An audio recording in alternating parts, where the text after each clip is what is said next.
దాతలు కనిపించారంటే చాలు ఆ నేత ఫుల్ గా వాడేస్తున్నారు. లబ్ధి పొందిన వారి నుండి ఆయనకు ఎటువంటి మేలు జరుగుతుందో తెలియదు కానీ ఆయన మాత్రం దాతలు ఎవరైనా కనిపిస్తే 5వ వార్డు ప్రజలకు సహాయం అందించేలా వారిని ఒప్పించి మరీ వార్డు ప్రజలకు అండగా నిలుస్తున్నారు. 5వ వార్డు చెందిన సోషల్ వర్కర్ తేలుకుంట సతీష్ కుమార్ గుప్తా నిన్న మొన్నటి వరకు పలువురికి స్వచ్ఛంద సంస్థల సహకారంతో కంటి ఆపరేషన్లతో పాటు వీల్ చైర్లను అందజేయగా మరో అడుగు ముందుకు వేసి బస్తీల్లో మహిళలకు స్వయం ఉపాధి కల్పించేలా వాసవి క్లబ్ సికింద్రాబాద్ వారి సహకారంతో కుట్టు మిషన్లు తేలుకుంట సతీష్ కుమార్ గుప్తా అరుణ్ జ్యోతి దంపతులు అందజేశారు.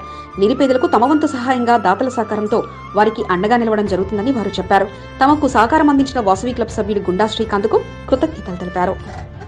ఈరోజు వాల్మీకి నగర్ బస్తీలో వాసవి క్లబ్ సికింద్రాబాద్ గుండా శ్రీనివాస్ గారి సహకారంతో మరి కుట్టు మిషన్ ఇవ్వడం జరిగింది సౌమ్యకి. మరి వాసవి క్లబ్ వారికి అందరికీ కూడా ధన్యవాదాలు తెలుపుతున్నాను. గల్లీకి వస్తున్నారు, ప్రతి ఒక్కటి చూస్తున్నారు, వాటర్ ప్రాబ్లం చూస్తున్నారు, కరెంట్ ప్రాబ్లం చూస్తున్నారు. ఇప్పుడు పర్సనల్ గా కూడా ఇంట్లో పరిస్థితి బాగాలేదు, కుట్టు మిషన్ కూడా ప్రొవైడ్ చేస్తున్నారు. Thank you sir.